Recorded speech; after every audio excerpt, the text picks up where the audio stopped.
Hi guys, welcome to my first ever Let's Play. I've chosen to play Dark Souls Prepare to Die edition. It's an awesome game. I played it with a couple of my friends and I've really enjoyed it. I have played and finished the game once, but I'm going to try something new this time. So, let's give it a go. I'm just going to name it after my YouTube channel. Do. Gonna go for the bandit. I've added up all of the different statistics that you get on all the other classes, and bandit is the closest one I've seen to what I'm expecting to be playing. So it gives me an extra level or two, I think, something like that, to add stuff onto other stats. Go for the master key, it's always handy. Wet back hair is pretty nice, even though I'm going to be wearing a helmet. I always choose dark purple hair, don't know why, just do. Alright, let's watch the cutscene.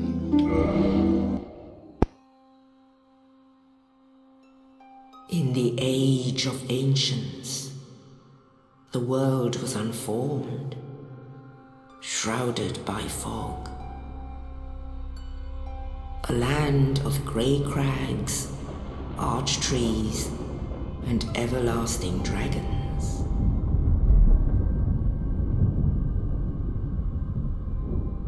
But then there was fire, and with fire came disparity. Heat and cold, life and death, and of course, light and dark.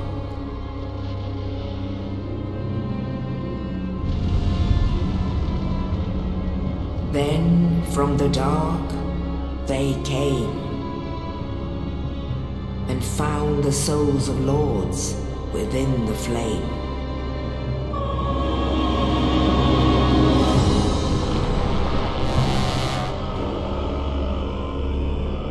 Nito, the first of the dead.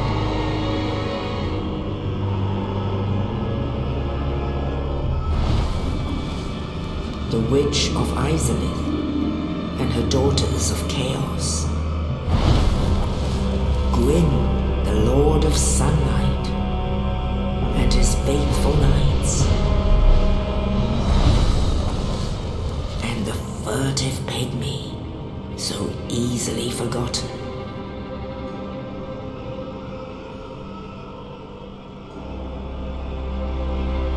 With the strength of lords, they challenged the dragons. Gwyn's mighty bolts peeled apart their stone scales. The witches weaved great firestorms. Nito unleashed a miasma of death and disease.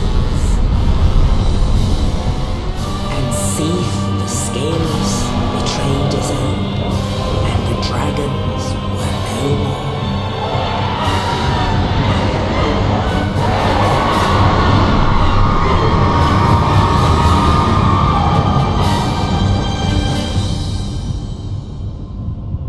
Thus began the Age of Fire.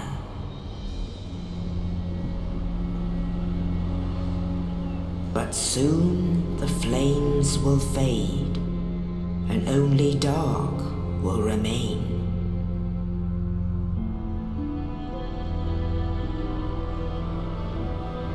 Even now, there are only embers, and man sees not light, but only endless nights.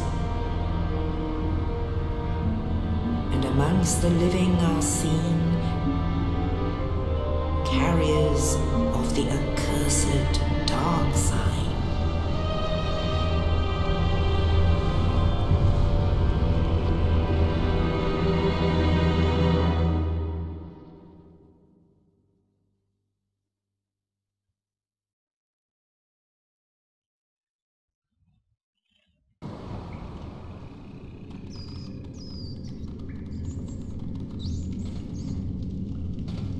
Yes, indeed. The dark sign brands the undead.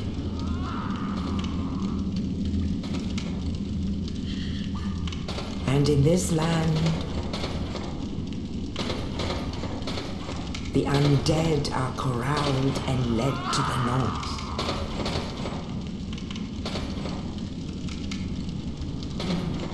Where they are locked away to await the end of the world.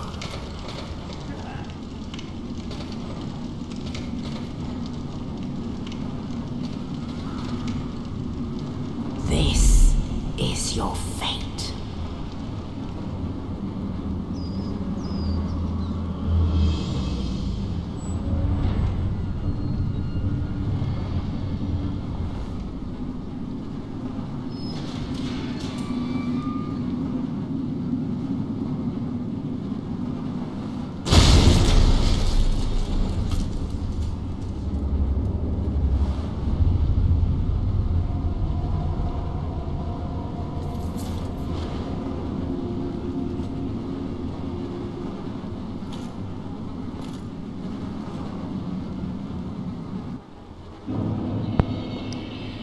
Right, we are back in the game. I left the starting cutscene in because obviously not everybody's seen it, and if people just want to get a feel for the game by watching the video, then it'll give them a good idea of what's going on, a bit of the backstory and stuff. This is the Undead Asylum, starting tutorial area of the game. That nice fellow just dropped a corpse with a key to the cell in it. Take a look around. These little red signs, at the start of the game, they're for tutorial purposes. They tell you, like this one, how to use the controls for the camera, how to attack. I'm not going to bother attacking any of these things, they're pretty crappy. How to do strong attacks, stuff like that. I'll leave out the rest of them just to let you know what they are. I'm going to try and do this relatively quickly, because a lot of people just want to get out in the world. Best way to learn is to play.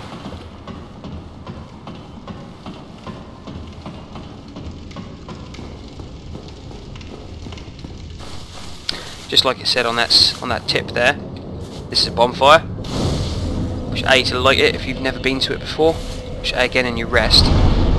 Later on there'll be some more options that you can do for these, but at the moment all they are is like a checkpoint. So if you die, you go back to the last bonfire that you rested at, and it recovers your health when you sit at it. Doors.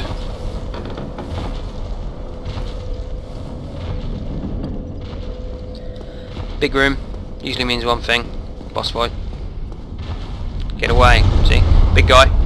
It's not worth fighting him. There's no chance of killing him with your current stats and your equipment that you've got. I won't bother lighting that bonfire.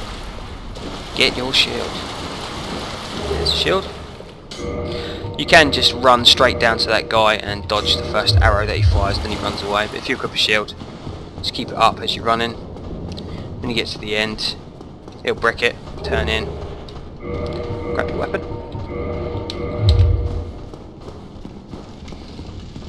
I'll lock onto this guy just to show you what lock-ons are like. Get behind him, couple of attacks. Happy days. Right, this is fog. It says traverse the light, I'll just call it fog for the sake of it. I think most of the community call it fog too. You push A, you go through it, and it disappears. It's just a bit of a transition to let you know you've come into a different area.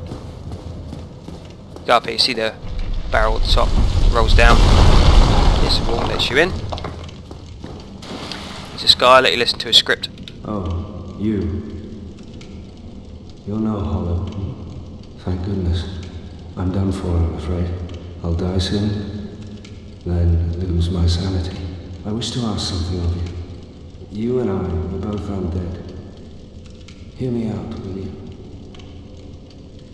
Regrettably, I have failed in my mission, but perhaps you can keep the torch lit. There is an old saying in my family: thou who art undead art chosen.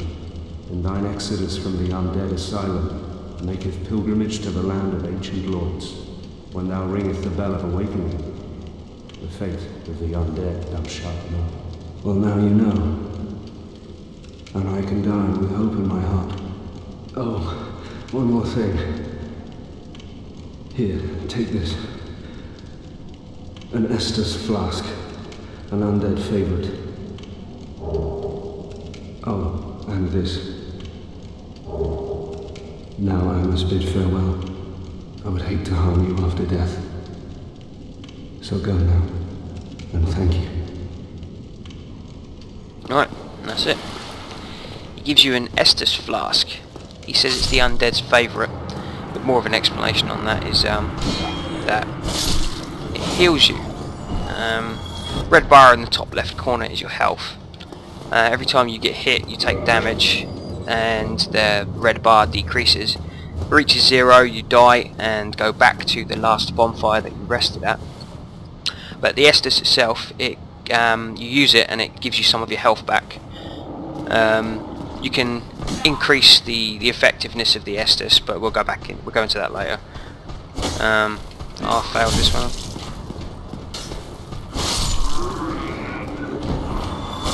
So yeah, it's always handy to keep it up. If when you rest at a bonfire, it increases the amount of charges you have left in your Estus flask, which is pretty handy. The more charges you've got, obviously, the longer you'll last running around. You can pop heals if you get hit by stuff. The more you got, the less often you have to rest. Right, here's the boss. Can't stay on this platform for too long, so I'll explain when we're down. Because you've got your equipment now, you can do a decent amount of damage to him. Try and stay behind him when you fight him. Makes it a bit simple. Roll away from him when he does that. Run back in. It's pretty simple. There we go. If I'd fought him the first time when I came in, I would have been just dead. He gave me the key to the door to escape, and he gave me humanity.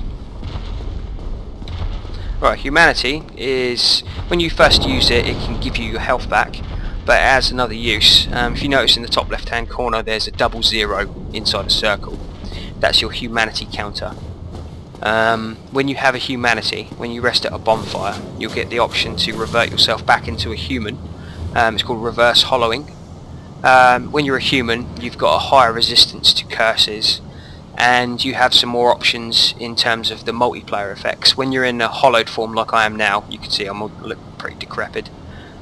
When you're in human form, you can summon other people to your world. You can summon NPCs too if you've followed their script and done certain things. And yeah, humanity, pretty good. Right, let's go forward. Let you view the cutscene.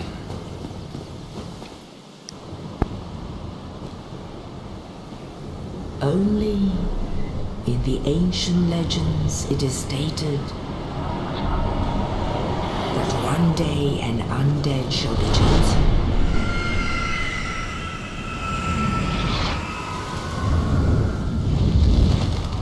To leave the undead asylum in pilgrimage to the land of the ancient lords. Lordran.